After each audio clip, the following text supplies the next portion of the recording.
দেখুন, আমি আজকে ডিমের ডালনা করছি। কী দিয়ে করছি? এতে থাকবে ফুলকপি, আলু আর হাঁসের ডিম, দেশি হাঁসের ডিম। এগুলো আমি সিদ্ধ করে নিয়েছি, নিয়ে ছাড়িয়ে আমি খুন্তি করে পিস করেছি। আমি ছুরি করে পিস করি না। আর একটা গোটা আছে, সে একটা গোটা খাবে, বাচ্চা ছেলে সে গোটা খাবে। এইটা করেছি। এইটা দিয়ে এতে কী কী দেবো? একদম পেঁয়াজ কেটে রেখে দিয়েছি, এতে শশা আছে, আর এই বেগুন কেটে রেখেছি ফালা ফালা করে।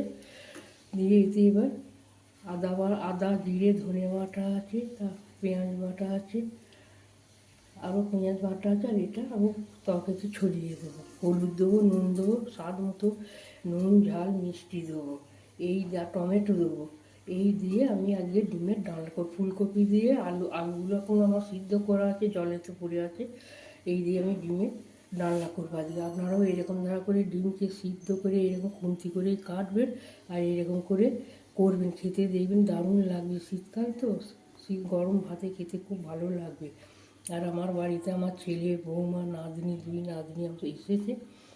ওদিকে আমি এই জিনিসটা করে খাওয়াবো। ওরা এরকম খায় নেই খুব, তাই জন্য ওদিকে এরকম করে খাওয়া ওদের খুব আনন্দ, ওরা খুব ভালোবাসে, ভালো লাগে ওদের।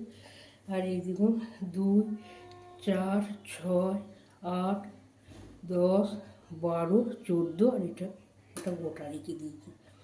আপনারা আমার সঙ্গে থাকবেন, সাথে থাকবেন, পাশে থাকবেন, আর আমাকে লাইক করবেন। আর আমার রান্নাঘরে যে আসছেন যারা নতুন, তারা যেন অবশ্যই সাবস্ক্রাইব করতে যেন ভুলবেন না।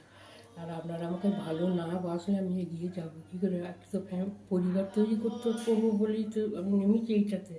তাহলে আপনারা আমার যেন সঙ্গে থাকবেন।